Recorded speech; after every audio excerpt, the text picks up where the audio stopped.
Hi hello welcome to voice monkeys media. ఒక్క phone call తో 30 లక్షలు పోగొట్టుకున్న పిహెచ్డి స్కాలర్. కొత్త తరహా నేరాలతో సైబర్ కేటుగాలు విజృంభిస్తున్నారు. అనుసారంగా ఫోన్ నెంబర్లు సేకరించి కొత్త స్కామ్ల పేర్లతో బాధితులను బెదిరించి డబ్బులు కాజేస్తున్నారు సైబర్ నేరగాళ్లు. తాజాగా హైదరాబాద్ కి చెందిన ఐఐటి పిహెచ్డి స్కాలర్ విద్యార్థి ఖాతా నుండి 30 లక్షల రూపాయలను కాజేశారు సైబర్ కేటుగాలు. ఇటీవల దేశవ్యాప్తంగా పార్సెల్ పేరుతో సైబర్ నేరగాళ్లు కొత్త తరహా స్కామ్ కు తెరలేపారు. పార్సెల్ పేరుతో వివిధ రకాల బాధితులకు ఫోన్లు చేస్తూ బాధితులను భయభ్రాంతులకు గురి చేస్తూ నకిలీ పోలీస్ అధికారులుగా అవతారం ఎత్తుతూ దేశవ్యాప్తంగా వందలాది బాధితుల దగ్గర నుండి కోట్ల రూపాయలు కాజేస్తున్నారు సైబర్ నేరగాలు. వీటి బారిన పడకుండా ఉండాలని ప్రజలకు పోలీసులు సూచిస్తున్నారు. ఇదే అంశానికి సంబంధించి ఇటీవల RTC MD VC Sajjanar social media వేదికగా హెచ్చరించారు. తాజాగా హైదరాబాద్ కు చెందిన ఐఐటి పిహెచ్డి స్కాలర్ విద్యార్థి ఒక అగంతకుడు నుండి కాల్ వచ్చింది. తమ కొరియర్ సర్వీస్ నుండి మాట్లాడుతున్నామని విద్యార్థికి తెలిపారు.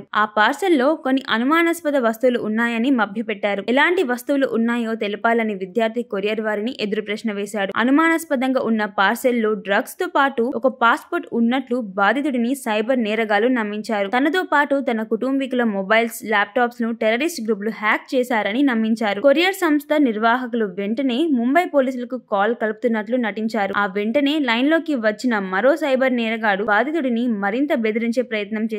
తన బ్యాంక్ అకౌంట్ కు టెర్రరిస్టులతో లింక్ ఉన్నట్లు నమ్మించారు. అందుకే తన మీద కేసు నమోదు చేస్తున్నామంటూ ఒక నకిలీ ఎఫ్ఐఆర్ ను సైతం తయారు చేసి బాధితుడికి వాట్సాప్ లో పంపించారు. ఇదంతా నిజమేమో అని అనుకుని నమ్మిన బాధితుడు సైబర్ నేరగాలు చెప్పిన విధంగా 30 లక్షల రూపాయలు వారి బ్యాంక్ ఖాతాకి బదిలీ చేశాడు. ఈ ఉదాంతంపై బాధితుడు సైబర్ క్రైమ్ పోలీసులను ఆశ్రయించాడు. తాను ఎలాంటి కొరియర్ పెట్టలేదని, అయినా సరే పలు విధాలుగా తనను నమ్మించే ప్రయత్నం చేశారని, తీవ్ర ఒత్తిడికి గురైన తాను 30 లక్షల రూపాయలు చెల్లించానని సైబర్ క్రైమ్ పోలీసులను ఆశ్రయించాడు. ఈ ఘటనకు సంబంధించి కేసు నమోదు చేసుకున్న సైబర్ క్రైమ్ పోలీసులు ఫోన్ నెంబర్ల ఆధారంగా దర్యాప్తు చేస్తున్నారు. దేశవ్యాప్తంగా సైబర్ నేరగాళ్ల ఖాతాల్లోకి వెళ్లకుండా 50 కోట్ల రూపాయల నగదును సైబర్ క్రైమ్ పోలీసులు ఆపగలిగారు. 1930కి వస్తున్న ఫిర్యాదులను ఆధారంగా చేసుకుని వెంటనే సైబర్ నేరగాళ్ల ఖాతాకి నగదు బదిలీ కాకుండా సైబర్ క్రైమ్ పోలీసులు చర్యలు తీసుకుంటున్నారు. సైబర్ క్రైమ్ కు గురవుతున్న బాధితులు 24 గంటల్లోపు 1930